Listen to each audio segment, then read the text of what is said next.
This is how you can erase unwanted things in a photo using Snapseed on an iPhone. So ensure you have the latest version of Snapseed.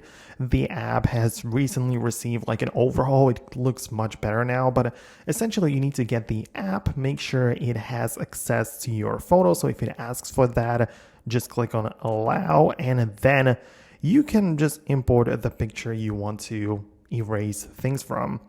Now, whatever it might be, you just select it and you just need to click on the tools at the bottom.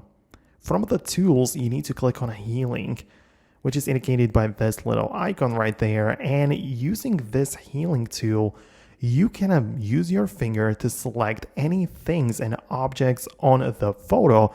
And once the selection is done, you can lift your finger and the things will be removed. Now, it works on some pictures better than on others, but it's most definitely worth a shot if you have some photos which you don't like the look of, or there are some unwanted objects in there. Just once you're done, pay attention to the export process because you need to save it to your gallery if you want to use it.